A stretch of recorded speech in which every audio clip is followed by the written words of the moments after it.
I would like to start with a few questions, the answers to which I would like you to keep in mind during this presentation. What music did you listen when you were 16? What values and subculture do you associate with this music? Was any of it life-changing or at least groundbreaking for a stage of your life? Did that music also have a connection with the development of your political views? What political orientation or grouping did you feel attracted to? Do you remember of any of political activities at that time that what music was involved? Music is often solely considered entertainment meant for consumption. This is especially true when we use categories such as pop, ambient or background music, which are intrinsically apolitical. However, what other reasons are there for listening to music? What effect does music have on us? What role does music play in society at large? I'm on the opinion that all music is political. Even music that wants to avoid a political direction or pretend to be apolitical is political. A recent example. The Biel musician Nemo won the Eurovision Song Contest with the song The Code. I guess you knew that. Which caused a stir within and outside Switzerland. It triggered discussion about music as a means of making political statement and the use of major musical events as a political stage. My parents' generation in particular was sometimes astonished, if not outraged, at how political pop music can be. It was as if they had forgotten how strongly they had been influenced by the music of beat, hippie or rock generation. Bands like the Beatles, Rolling Stones not only revolutionized music but also paved the way for new fashion, new way of living, and such as long hair or the consumption of drugs like cannabis or synthetic drugs. Other pop greats such as David Bowie, Freddie Mercury, Elton John, Madonna and Grace Jones broke through rigid gender images and made our society more diverse. The ASC is in therefore nothing other than the continuation of the tradition of the socially transformative power of music. Why this seemingly banal brief digression on pop music when this speech is supposed to be about anarchist music culture? Well, over 150 years of anarchist music culture cannot be separated from the development and function of popular music. It is a mirror of social and political change. This is despite or even because it is a radical political orientation that rebels against the existing order and wants to overthrow it. Let us now take a journey through the history of anarchism and anarchism music culture. Anarchism as a global political movement had his beginning in the 1860s in Europe and whether gradually or rapidly in other parts of the world, people committed themselves to anarchism. Workers in particular saw it as an alternative to the prevailing social order. Anarchism set out to tear down all authorities, be it political, economic or moral. In short, anarchism fought and fights the state, capitalism, church and patriarchy. As an alternative, it proposed a new social organization based on freedom, autonomy, self-management, communalism and material equality. Almost exactly 152 years ago, the foundations for the global anarchist movement were laid here in the region. In September 1872, the delegates of the First Workers' International met in Saint-Imier, just 20 kilometers far away from Biel, and found the so-called Anti-Authoritarian International. The 4 resolutions of the Saint-Imier Congress form a kind of basic charter of anarchism. In them, the further development and diversity of anarchism can be recognized.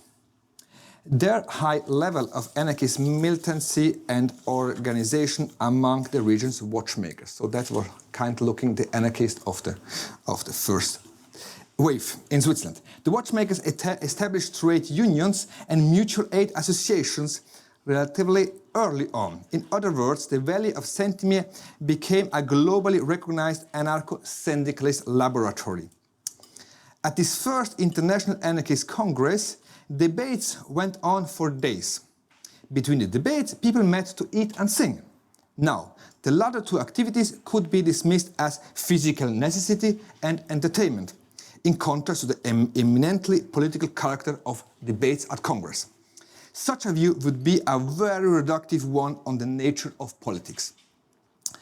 Here you can see the program of the New Year's Eve celebrations of the anarchists of Saint-Imier in 1878-79. In addition to the speeches that were published in the newspapers, in addition to the speeches and toasts, much of it is allocated to music. A theatre play, a pantomime act are also on the program. The evening concludes with a ruffle. The program items are highly political practices. Nothing is exclusively for entertainment. Not even the ruffle at the end of the evening, which raise money to donate to oppressed anarchists for all over the world. Singing song was a collective act that naturally triggered a sense of community. This was even greater or transnational when anarchists from other countries also sang it at international meetings. They often knew the songs and melodies, which were often the same, which were in lyrics in different languages. Based exclusively on preserved written sources, I have compiled a repertoire of dozens songs for the almost 50 years of activity of the anarchists here in the Jura region. If one considers that popular song culture of the 19th century was primarily an oral tradition and thus an immaterial culture, one must assume a larger number of songs that were sung here in this region from the early anarchists. Various patterns, function and cultural practices can be recognized in the well-known songs of the first anarchists. I will now illustrate this with a few songs and excerpts from them. Let's start with a song that was very popular at the time. Was called La Jurassienne, the Jurassic, or Le droit du travailleur, the right of the worker. From 1874, we hear, of course, a late interpretation because we have no song registration at the time, just a small excerpt.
Excerpt of the song you just have heard conveys the anarchism criticism of the existing order and points the way to change toward anarchists, whereby the refrain sums it all up. Ouvrier prend la machine, prend la terre et paysan. Away with property rights, worker take the machine, farmer take the land. This call is nothing other than the political idea of direct action, central to later anarchism. The desired result is achieved immediately through an illegal action, without having to take the legislative legal road. The refrain also contains the principle of collectivization and self-management, which was also central to anarchism. This example shows how the central theory and forms of action of anarchism can be conveyed in 5 verses and 1 refrain. This kind of condensed content contrasts with the thick and theoretical writings of anarchists like Proudhon or Bakunin or Kropotkin. The worker needed several hours to read these books, which he did not have because they had a working day of 12 hours, 6 days a week. In contrast of reading a book, singing a song like La Jurassienne took only 4 minutes, and you could do that while working. A few words on the relation between singing of music and working and labor productivity need to be said. It is well known that the anarchist watchmakers sang while working in their workshops.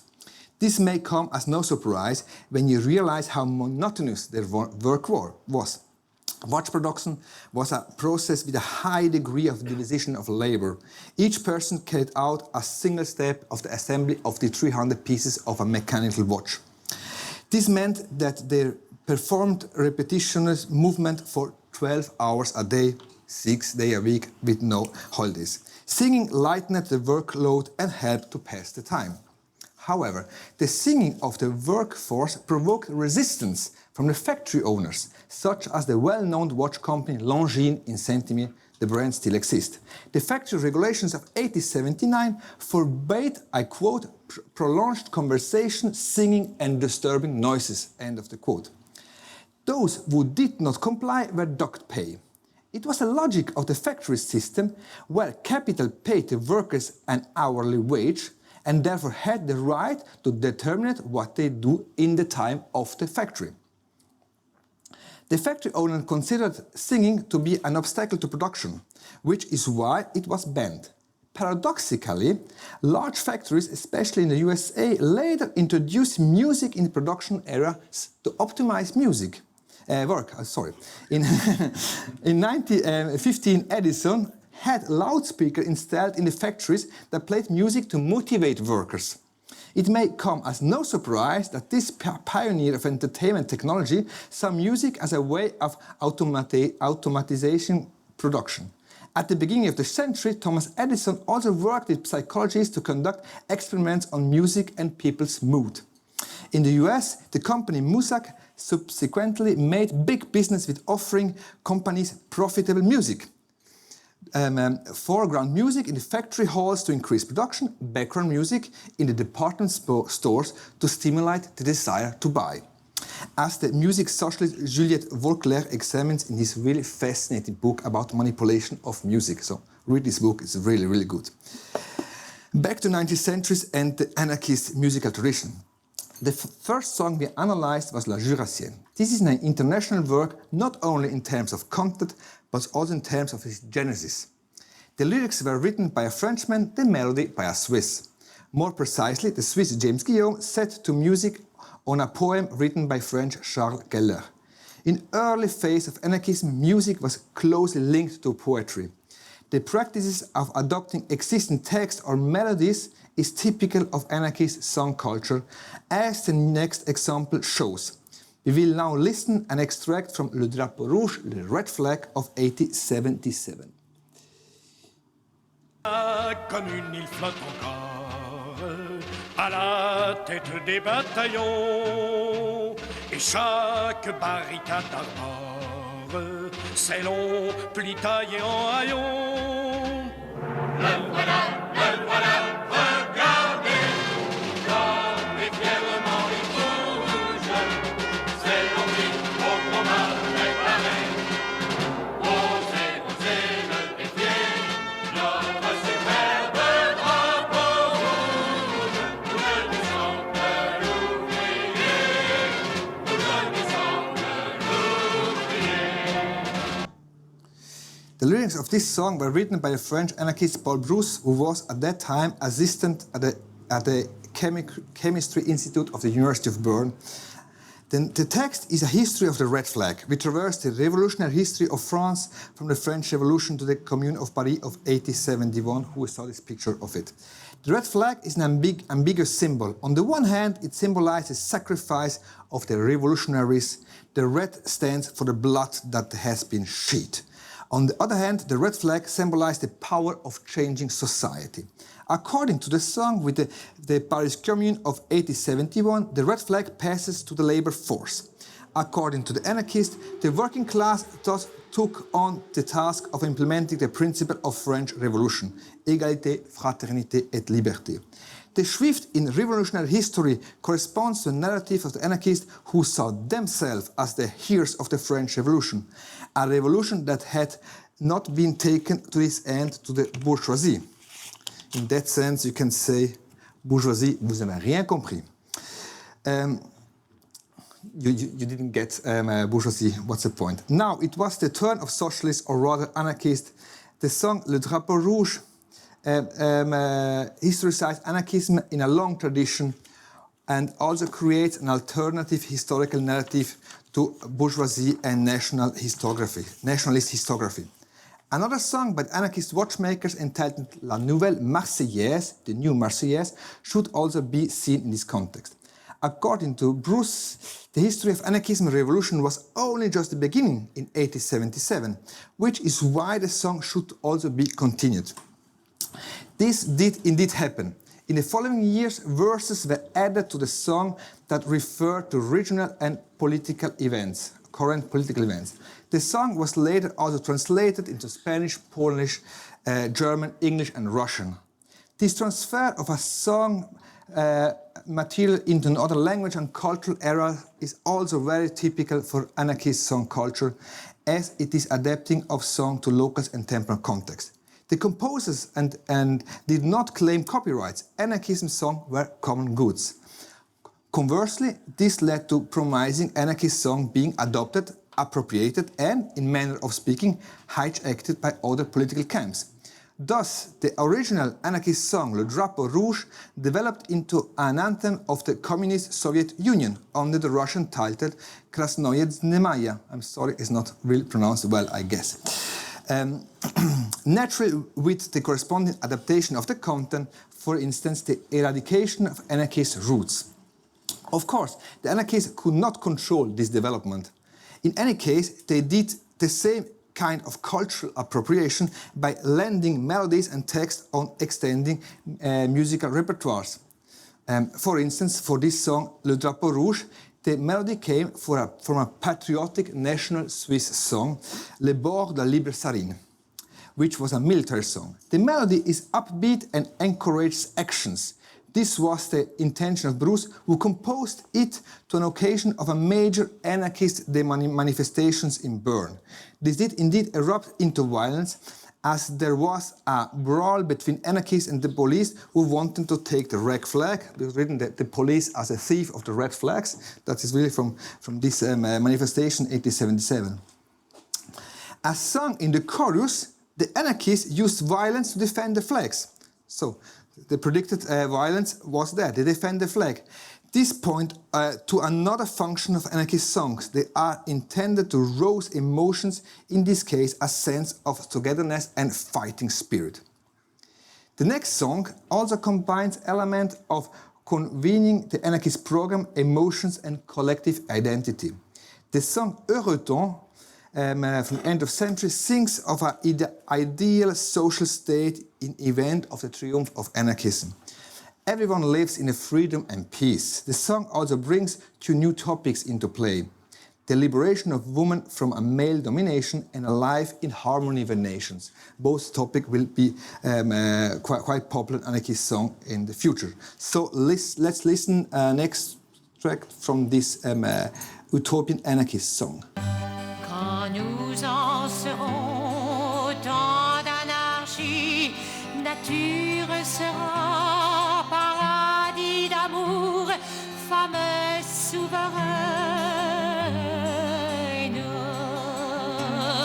Esclaves aujourd'hui, demain notre reine, nous rechercherons des ordres du jour.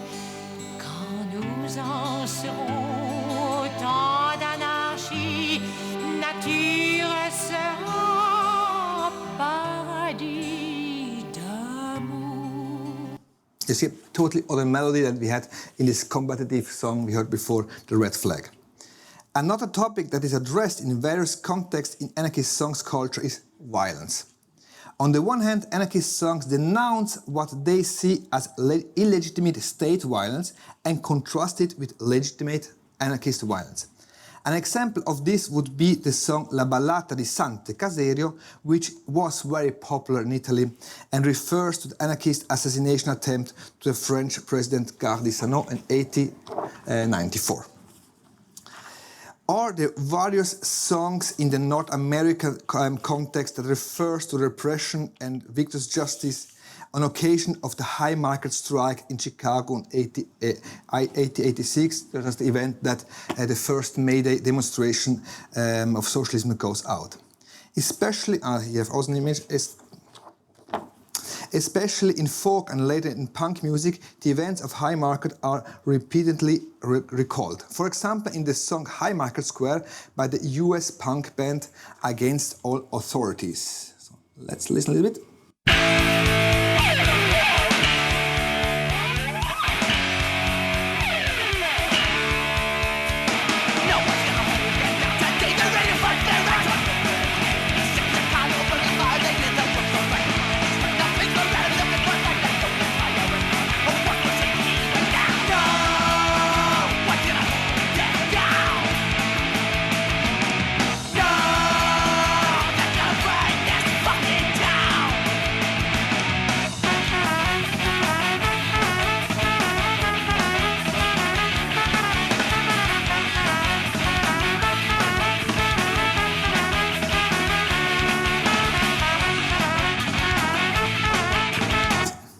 Right.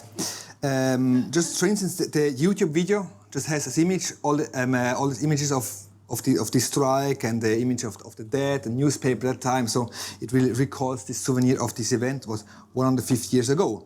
Just another example in a totally other different music context, hip hop also. I found songs in hip hop culture that recalls this event. That now it passed into German. That's a band called S. Castro and Derbs One. Let's go.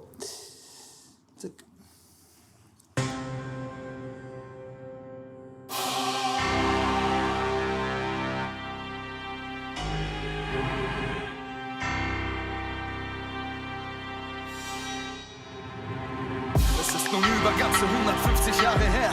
Man manifestierte den einzig wahren roten Stern. Die Utopie wurde zu einer Wissenschaft mit hohem Wert. Ein klarer Weg in unserem Herz, der unsere roten Fäuste stärkt. Alle Systeme waren stets Produkt von Klassenkampf, wo Spartacus und Robespierre führten die eigene Klasse an. Heute stehen wir wieder vor einem Feind und leisten Widerstand. Wir schreien Klasse gegen Klasse, bis die ganze Masse stampft. Es sind die Arbeiter, welche den Mehrwert für sie produziert, für den Reichtum der Monopolkapitalisten. Doch bleibt der Magen leer. Es gibt keine Veränderung mit einem Strich auf einen Zettel, der alle 4 Jahre der Masse in ihre vernarbten Hände gegeben wird, damit sie denken, sie können die ganze Welt bewegen, noch unter dem Mantel der Demokratie. Spielen die Banken und Großkonzerne noch immer dasselbe verdreckte Spiel.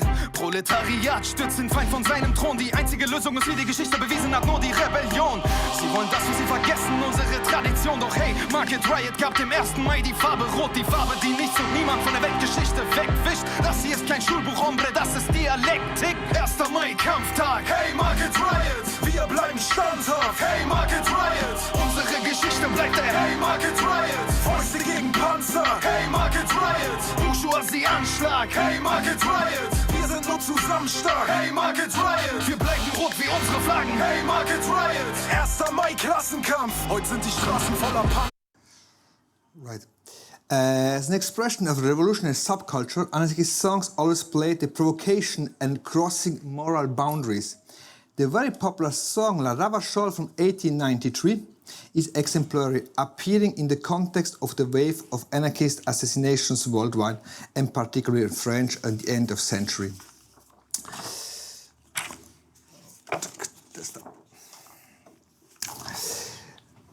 Anarchist people, that's Ravachole, that's this guy who just puts dynamite to...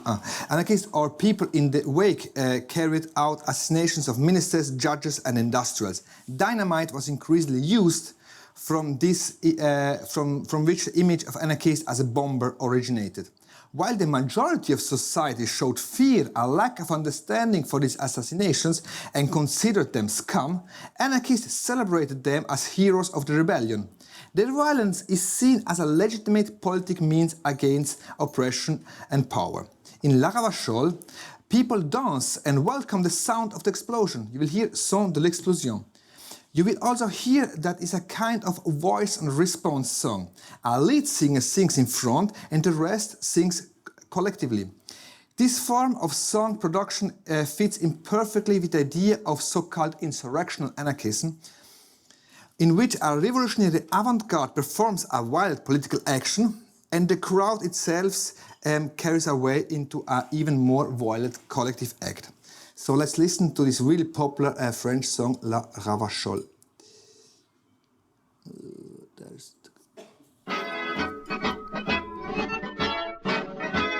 Dans la grande ville de Paris, Dans la grande ville de Paris, il y a des bourgeois bien nourris, il y a des bourgeois bien nourris. il y a les miséreux qui ont le ventre creux. Ceux-là ont les dents longues, Vive le son, vive le son. Ceux-là ont les dents longues, vive le son de l'explosion. Dansons la rabachole, vive le son, vive le son. Dansons la rabachole, vive le son de l'explosion.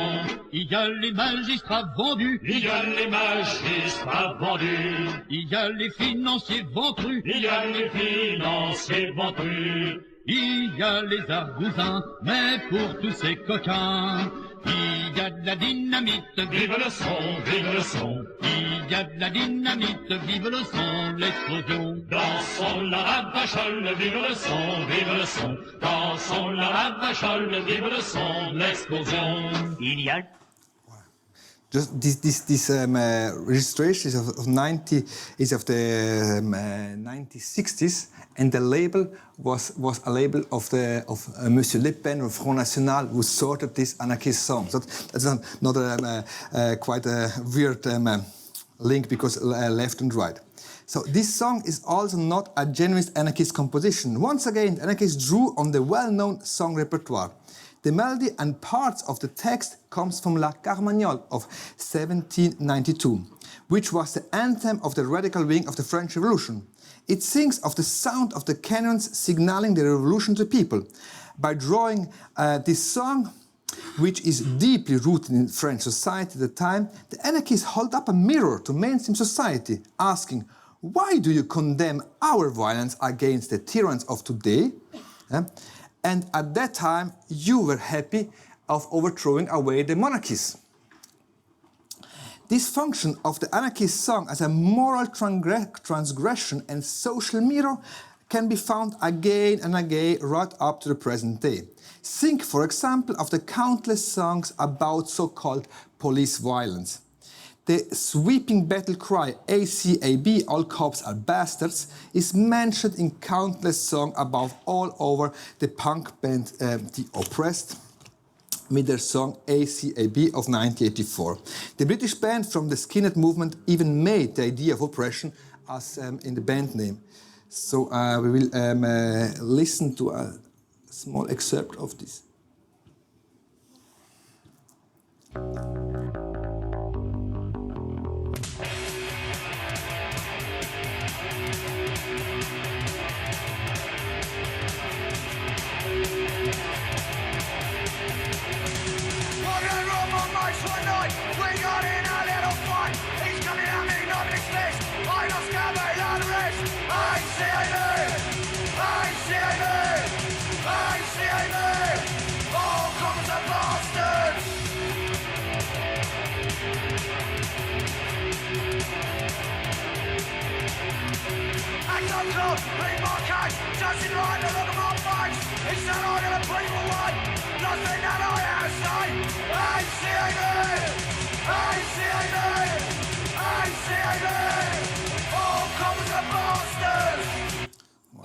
Just to have an idea, the YouTube video is with actual images of fightings with demonstrators and police here, for instance, at in Athens, right?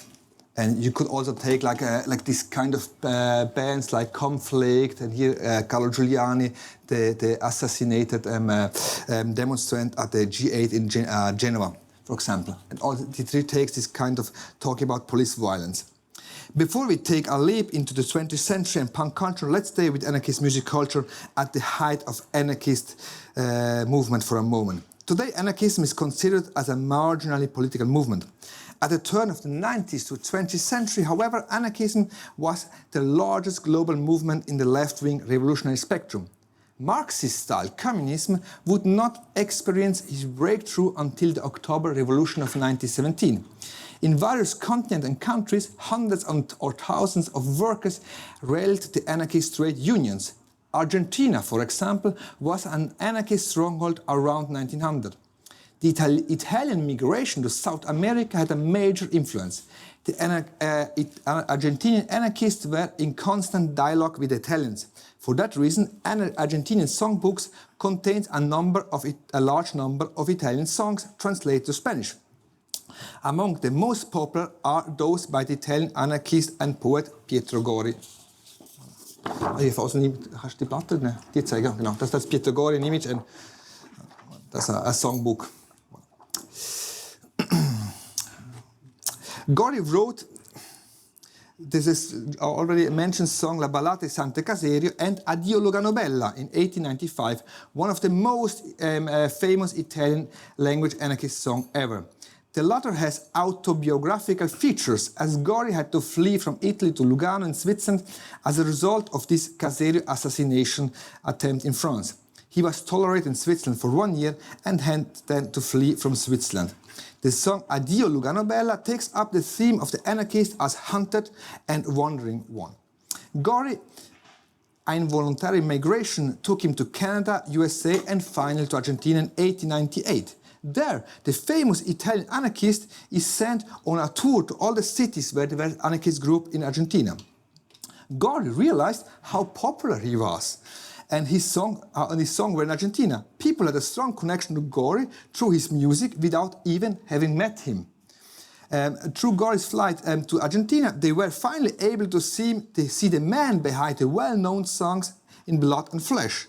This popularity was in the time, of course, where there were no records and no music. Music was primarily oral and for that immaterial culture. So we can say Gori is some kind of one of the oldest pop stars of the world.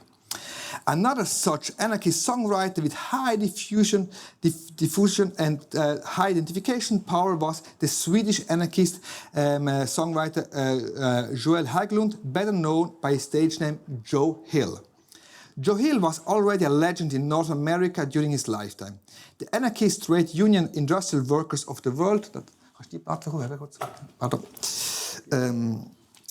that's the anarchist union Industrial Workers of the World, IWW, which had a large member seat, made Joe Hill's little songbook like the official songbook. So that's the songbook of Joe Hill, which was the official one of the IWW. Anarchist and a songwriter Joe Hill's song, There is a Power in a Union, which sings about the collective strength of trade union, is one of the most famous in the American trade union left.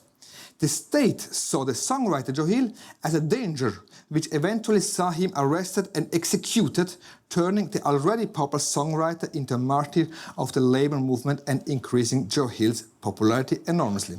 So singing was really dangerous at that time. The cult surrounding Joe Hill had religious overtones. His ashes were sent in letters to the various IWW sections as sort of holy relic. So famous he was.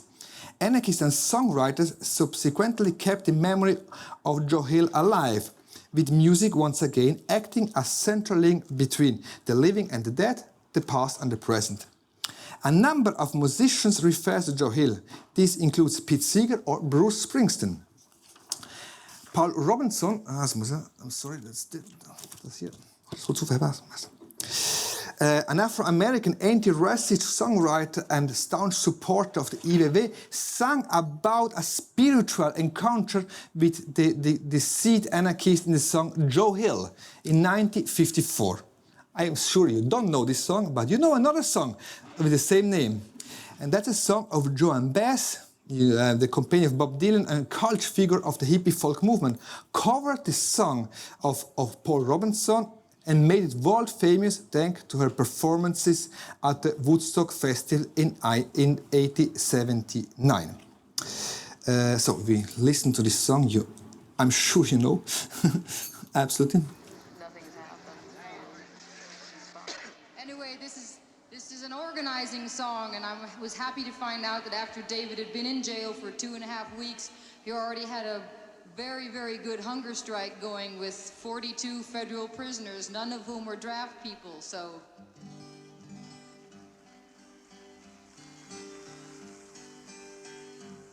I dreamed I saw Joe Hill last night, alive as you and me. Got the lighters. Says I, Joe, you're 10 years dead.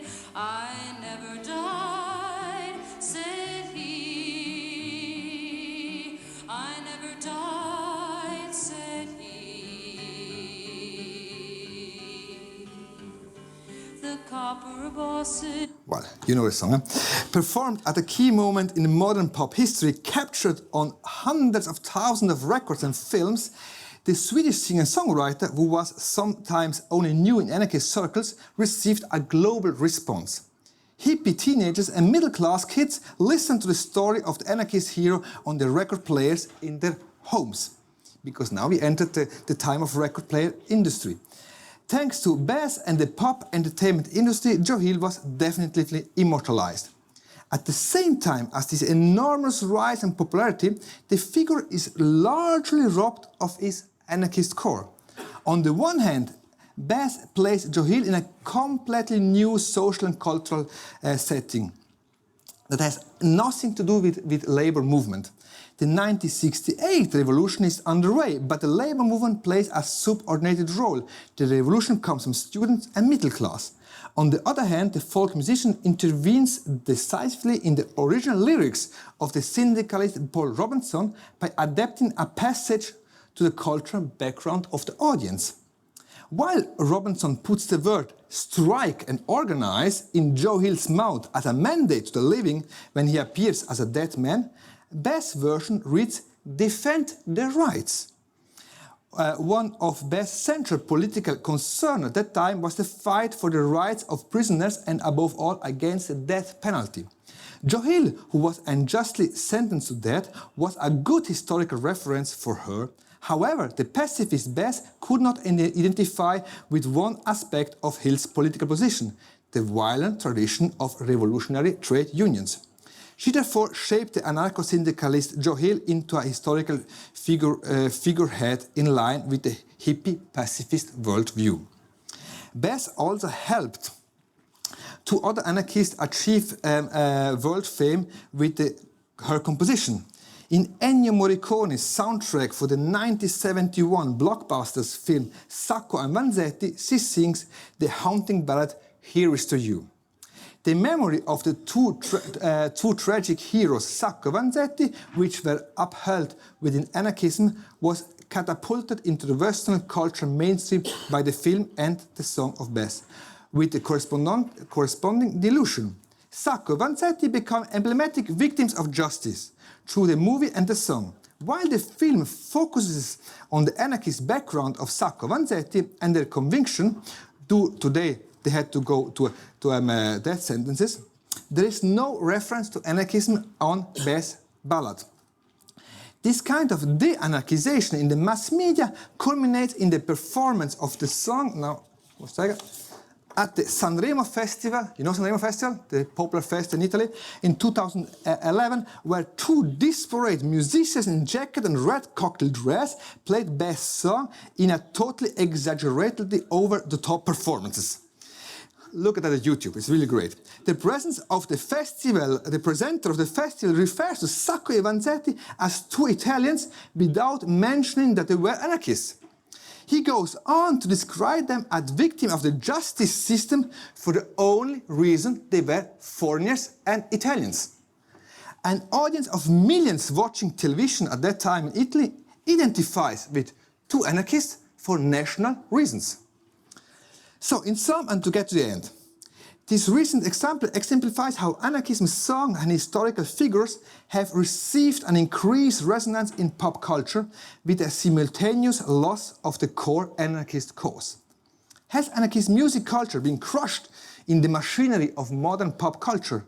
Not at all, I would like to say. The anarchist music tradition lives on within the anti-authoritarian left. Just think of anarcho-punk bands in England like Crass, or the field of large field of hardcore bands, a faster, more aggressive form of punk originating in the USA. Anarchist concepts such as radical feminism. Anarchist concepts such as radical feminism and the principle of self-management were further incorporated into DIY, do-it-yourself right girl scene. The political means of direct action is sung above bands within militant animal rights, for instance this here, and environmental movements. Traces of the anarchist song tradition can also be found in contemporary hip-hop and rap. This was impressively demonstrated in a participatory workshop I did last year at the International Meeting of Anarchists in Saint-Imier, where there were 5,000 people, more than the village has inhabitants. I asked the activists about songs that had influenced or accompanied their in the anarchist activity. Many of them can be attributed to the genre of hip-hop and rap. Surprisingly, not a single punk or hardcore song was mentioned. The result of this field study shows that anarchism music culture is constantly changing, has made the leap into new musical genre, and lives under different labels and code. Thank you very much for your attention.